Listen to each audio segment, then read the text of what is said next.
Hey guys! Another day, another vlog! So for today is nandito kami ngayon sa U-Home. So nagpa-photoshoot kami since malapit na yung birthday niya and malapit na yung anniversary namin. So nag-decide na lang kami mag-self photoshoot dito guys. So ang ganda lang kasi 20 minutes siya and medyo matagal na siya and marami na kayong take. So after nito guys is nag-ayos kami ng motor. So since nag-plan din kami sumali sa mga motor show, so inaayos namin si Luna. Kahit hindi pa siya totally na okay, like madami pa siyang kulang. So at least 'di ba, naaayos natin si Luna and ready na siya sa mga events natin like motor show. So dito guys, ito yung final look ni Luna. So gagawa ko ng another vlog kung saan ko nabili yung mga pyesa niya and yung link para makita nyo din kasi madami nagtatanong kung magkano yung nagastos namin dito. So after nyan, pumunta kami sa palengke and bumili ng ulam namin.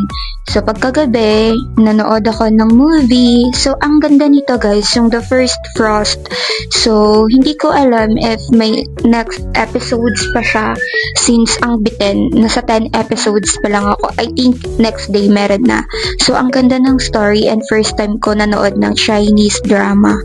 So kinaumagahan guys, back to daily routine. Breakfast muna tayo. So, kakain tayo ng marami since ang dami nating meetings ngayon. Madami tayong clients.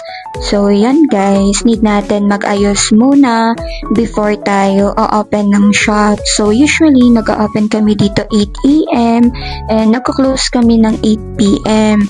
Pero kapag may mga customers kami, so usually 9 p.m. So, yan guys, nag-aayos muna ako. And sa mga nagtatanong kung saan ko nabili itong hair dryer, so ilalagay ko yung link sa comment section. So, ang ganda nito guys, kasi actually para to sa dogs ko. Ginamit ko lang talaga to since hindi din naman siya ginagamit. So, dito guys, naglinis na ako para mag-open na tayo ng shop natin. So, yan guys. After naman nito, ng paglinis ko, is manonood na naman ako ng K-drama. So, since wala pa akong customer and mamaya pa yung meeting ko. So, kinagabihan guys, nag-close na din kami since 8 p.m. na din. And may mga online work pa ako. Madami pa tayong isasubmit sa mga clients natin and meetings. So, hanggang 8 p.m. na lang kami. Pero nakadepende din yan if may mga customer pa tayo.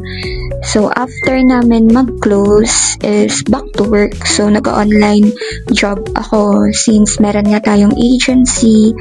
And ako na din mismo yung nag-e-edit and all. So, kailangan talaga ng sipag and marunong ka sa lahat. Once na meron kang marketing agency, marunong ka edit, kumausap sa mga clients, mag-monitor, and lahat-lahat para smooth yung transactions natin. So, after naman nitong work natin and pag-check ng mga brands natin is nag-plan din kami na mag-snacks.